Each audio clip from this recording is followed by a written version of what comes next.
Olá, meus queridos e queridas, tudo bem com vocês? Espero que sim.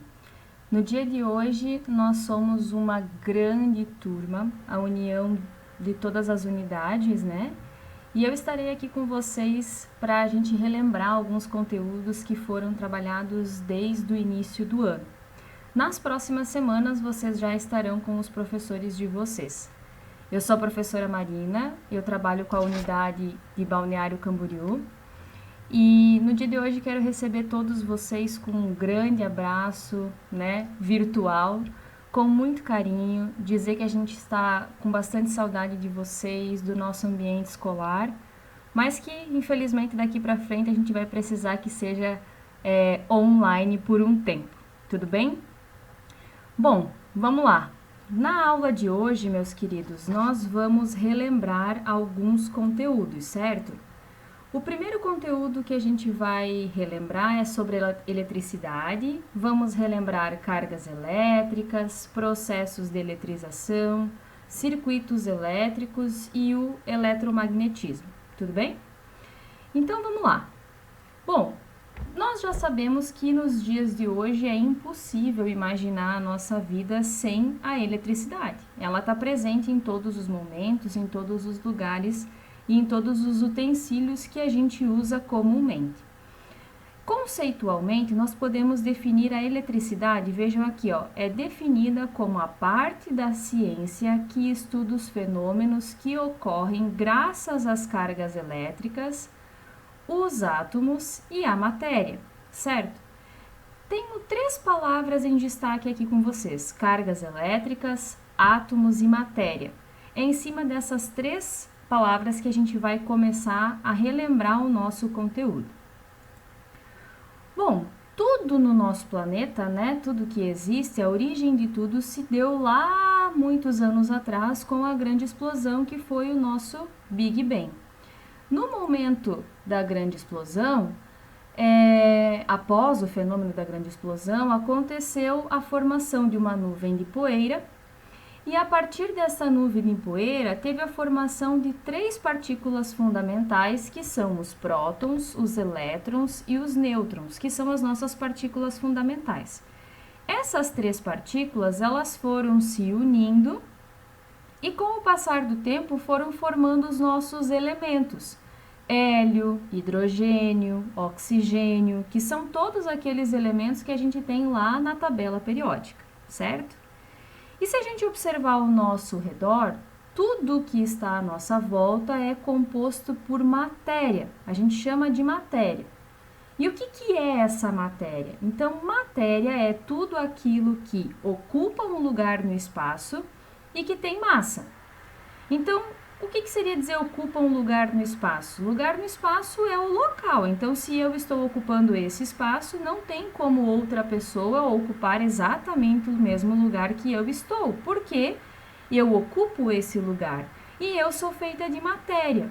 Matéria é a quantidade de matéria orgânica que tem dentro do corpo, tá? É aquilo que a gente pesa lá na balança quando a gente vai averiguar o nosso quantos quilos, né, de massa a gente tem.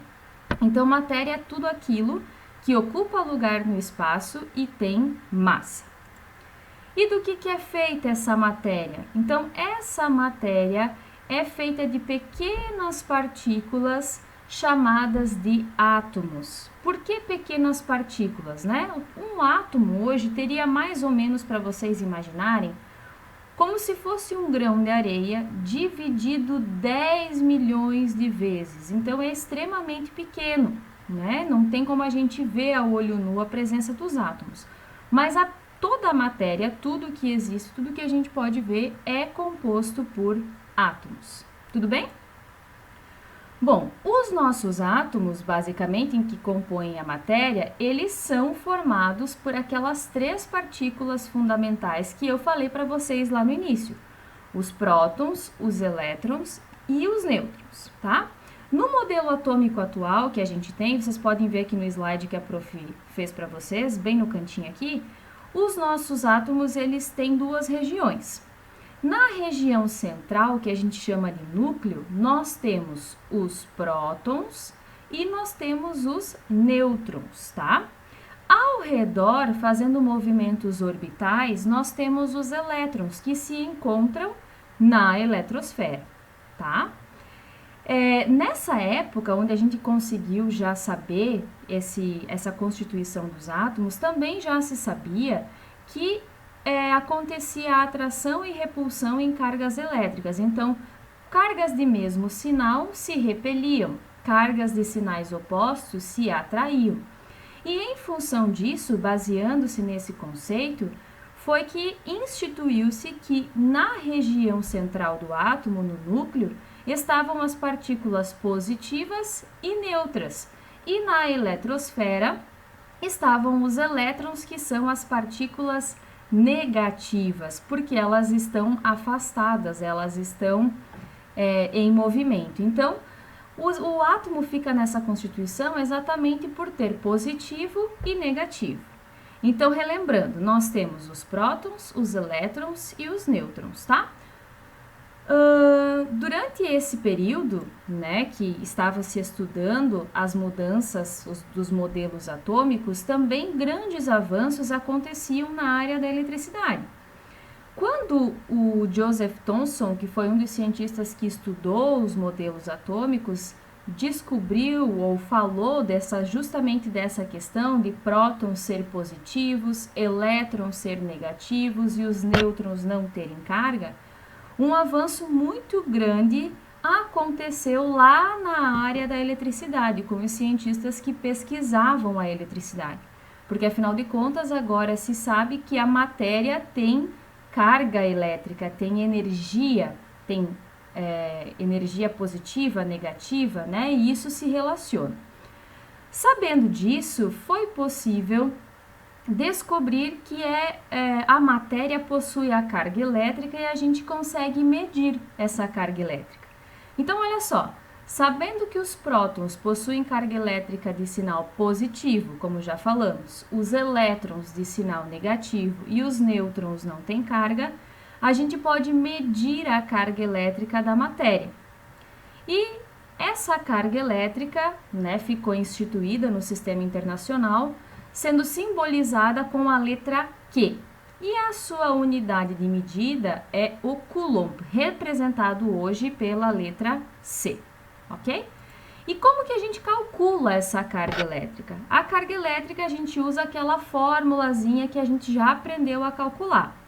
Q de carga elétrica é igual a N, relacionado ao número de elétrons, vezes E, que o E é aquela carga elementar, que é aquele valor fixo pelo qual a gente fazia a multiplicação, lembram?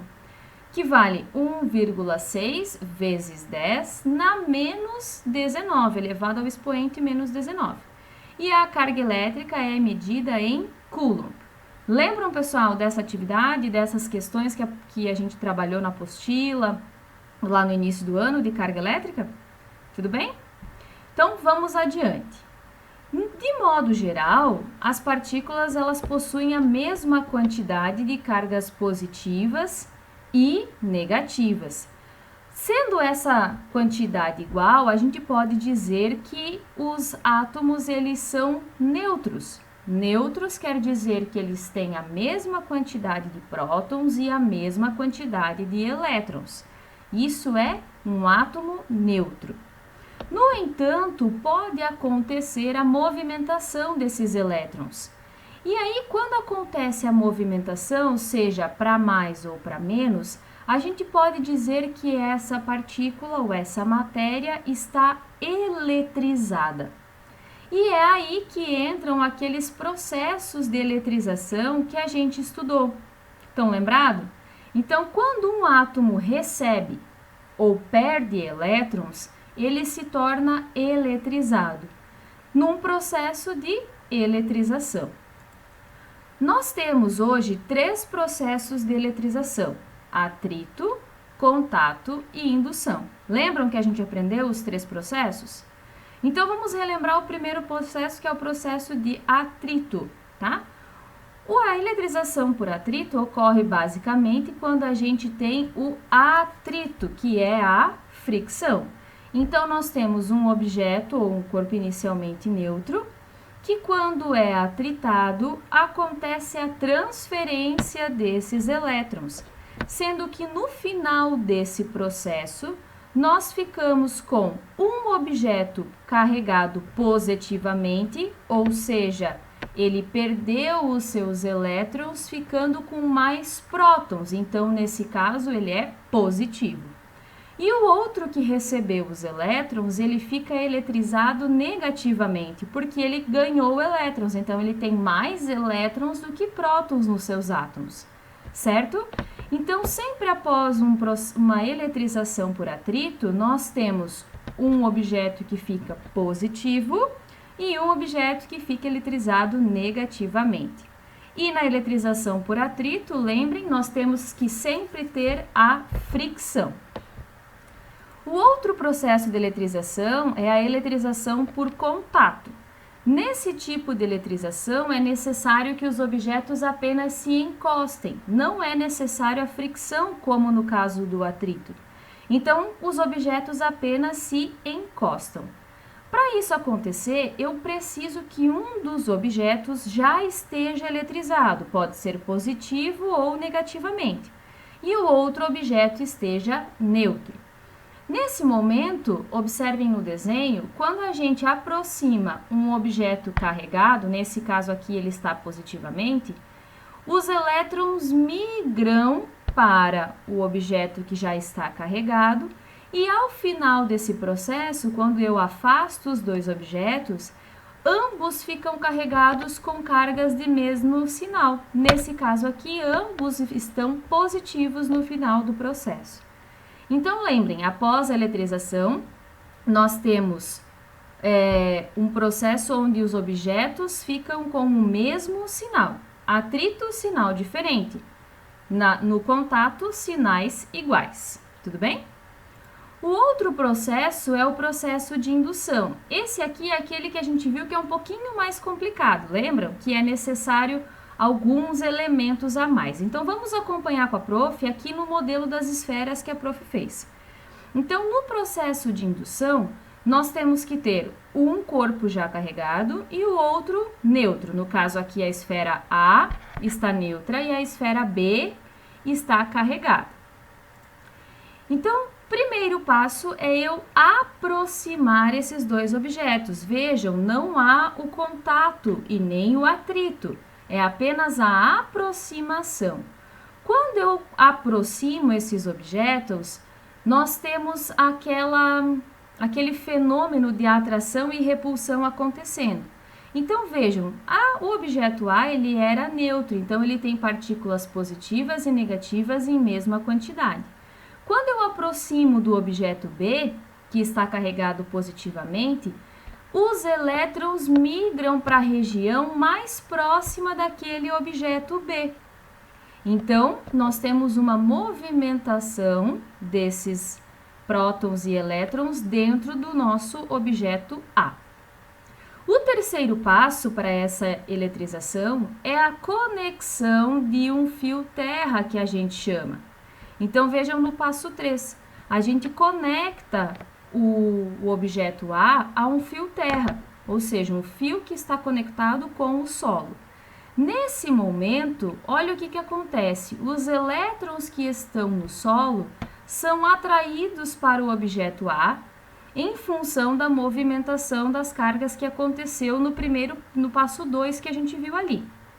Após esse momento, a gente corta, encerra a conexão com o fio terra e separa as esferas. E após esse processo, eu vou ter um objeto positivo e um objeto negativo.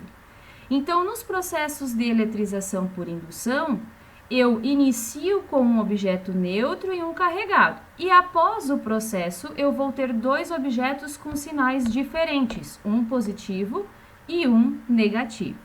Então, relembrando, eletrização por atrito, nós temos sinais diferentes após o processo. Eletrização por contato, ficam com sinais iguais. E eletrização por indução, temos sinais opostos também, certo? Sabendo disso, a gente tem objetos que podem ser condutores e isolantes, ou seja, materiais que facilitam essa passagem dos elétrons e materiais que dificultam essa passagem dos elétrons.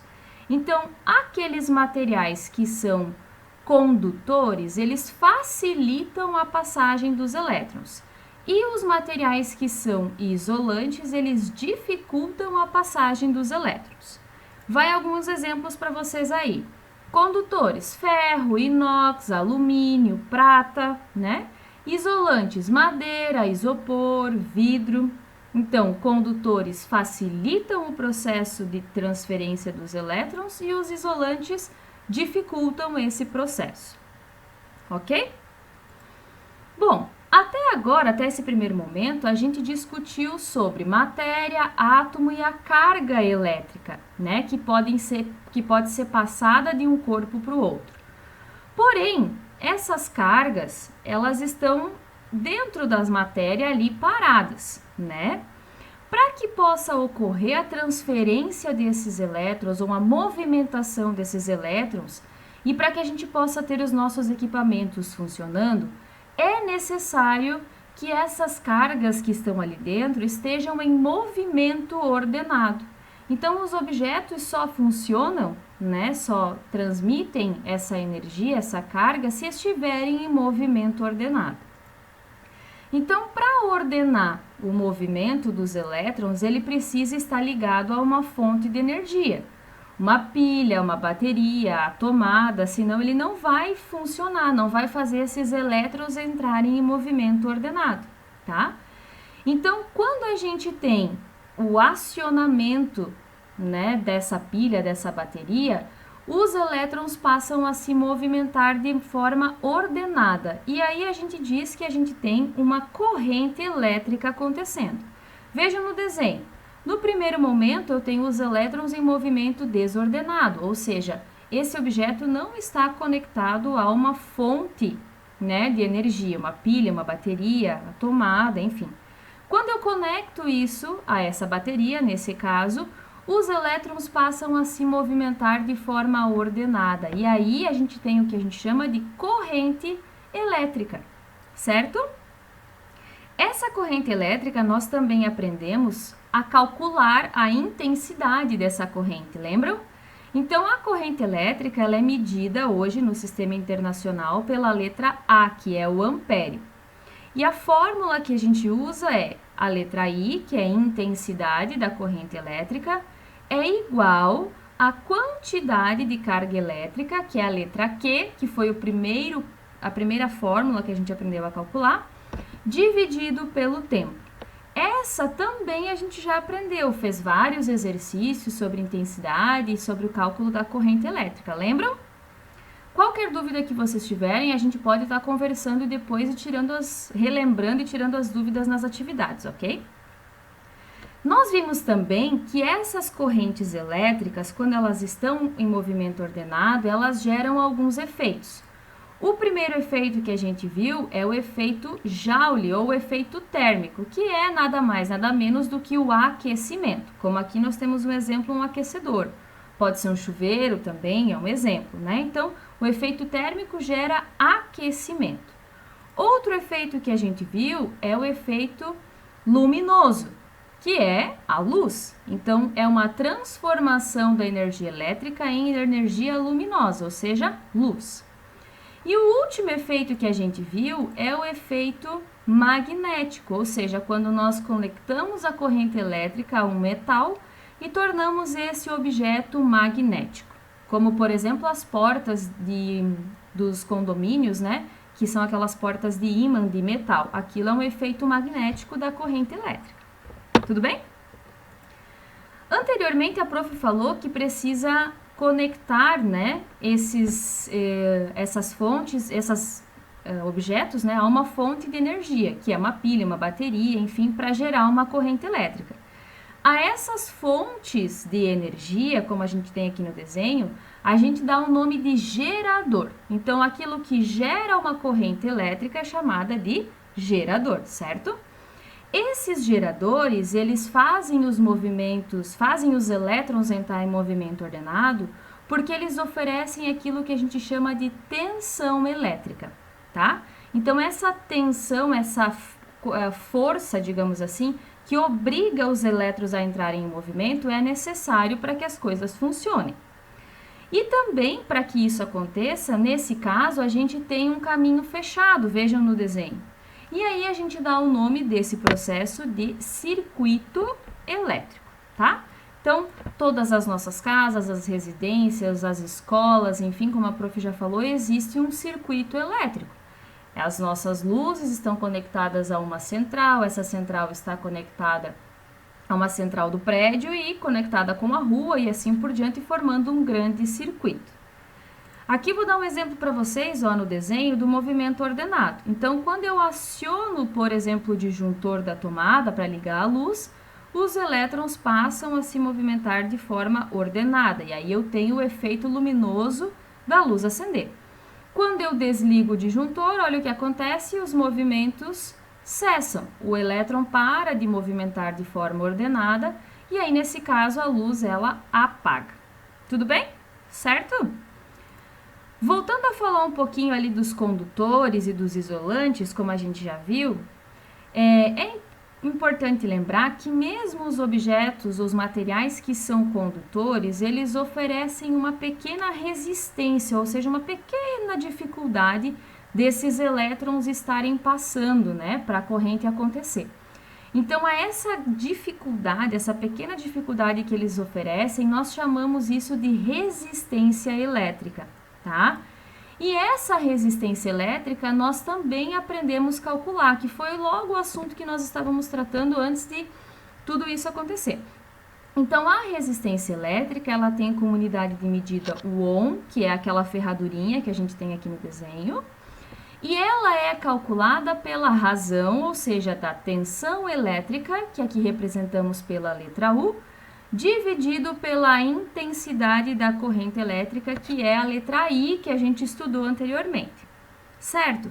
Essa fórmula nós também praticamos, fizemos algumas atividades na apostila, né, no material de vocês, no livro de atividades, e aprendemos a calcular. Mas, novamente, se vocês tiverem mais alguma dúvida em relação a isso, é só nos perguntar que a gente retoma esse conteúdo. Tudo bem, pessoal? Bom, essa foi a nossa revisão do conteúdo visto do início do ano até agora. Eu espero que vocês tenham compreendido, que tenham conseguido relembrar esse conteúdo que a gente já estudou. E nós daqui para frente teremos os encontros pelo Google Meet, né, que vai ser online. Dentro desses encontros nós trabalharemos com os nossos livros didáticos, com o Positivo On e também estaremos postando para vocês atividades lá no Google Sala de Aula, tá bom? Um grande beijo para vocês e a gente se vê mais vezes por aqui, tá bom? Tchau, tchau e até mais!